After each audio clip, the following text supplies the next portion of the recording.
Hi there everybody, this is David, and today I want to talk about Expedition 33, in particular, the characters, and how well they all work together, and who's the best, and who is the worst. And I do think that's definitely worth a sub, as I do try my hardest at 100,000 subscribers. If you hope you're liking your sub, I just know that I can get there, so thank you so much for that. And now let me go ahead and get started, really hyping up some characters, and trash talking some others. In last place at number 6, we have Loon. Loon is the moral of the game. You get her early and she's able to deal magical damage as well as heal, and she is useful for the beginning of the game whenever you don't have any other options. However, once other party members start opening up, she quickly loses her luster. Here's the deal. She is able to cover all 4 elements and is arguably the best healer in the game. However, everything that she can do, other characters can also do, and maybe even a little bit better and more efficiently. Characters can all access elemental attacks through their weaponry or their special skills.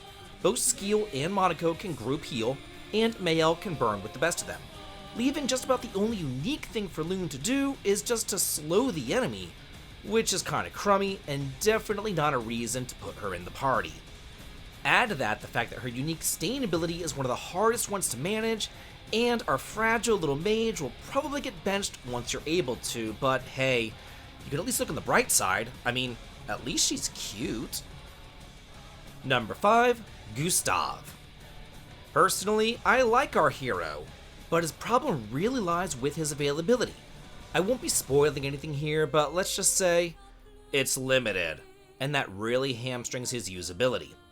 But whenever you do have him in your party, he is a house, easily carrying the group throughout the first act. His overdrive ability takes a little time to charge up, but it is a boss destroyer, dealing massive damage to anything that it touches, and he can also dabble in lightning elemental attacks, as well as buffing the entire party's strength. He is definitely a mainstay, but he's also kind of like a one-man show, not really able to synergize all that well with the other characters, and with his limited skill tree and no early weapons with any sort of special effects, he's just like a much simpler than all the other characters that you get access to. Number 4, Skeel.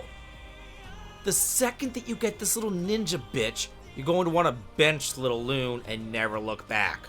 Why is that, you ask?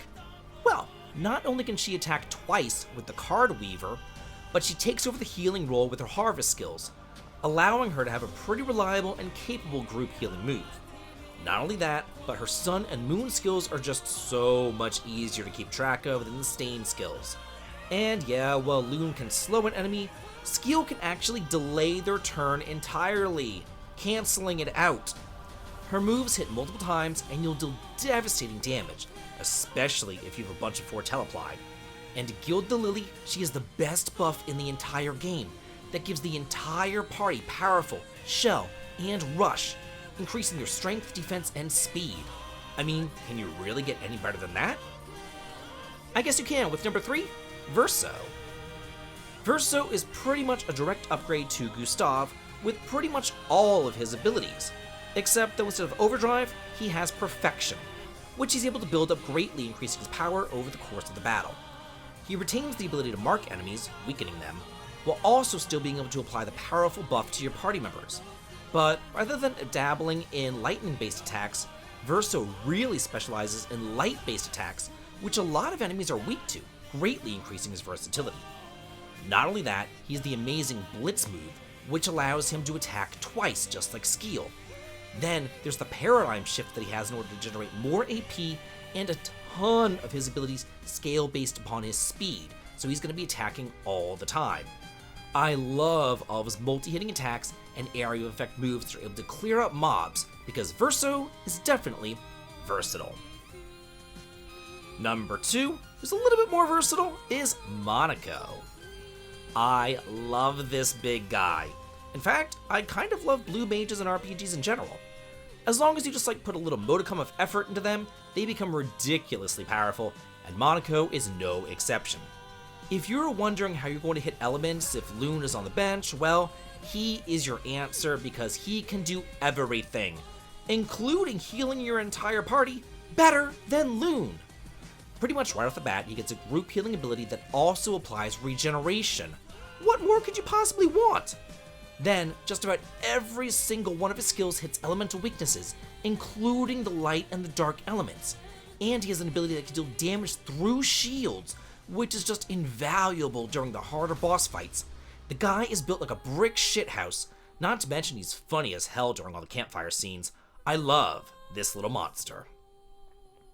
And finally, number 1, Mayel. She is the one bitch to rule them all.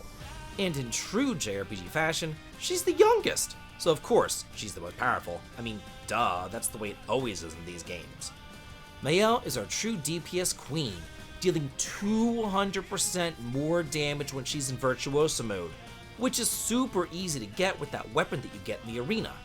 Not only that, but she's able to inflict burn as well as a shit ton of damage while doing so, and she can generate her own AP, and she probably has like the most powerful ability in the entire game, which gets rid of every single enemy shield, no matter how many there are, for only 3 AP. No more wasting a billion AP shooting constantly. Her one weakness is that she really can't hit many elements, dealing mostly physical damage. But when her physical damage is this high, who really cares? Mayel is a one-woman show and just extraordinarily powerful, and every single party is better off with her in it. So that's it for the characters of Clair Obscur Expedition 33, ranked from worst to best. But now I've got to ask you, how would you rank these characters? And why? Do you agree with me or disagree with me? Let me know in the comments and let's all talk and chat about it.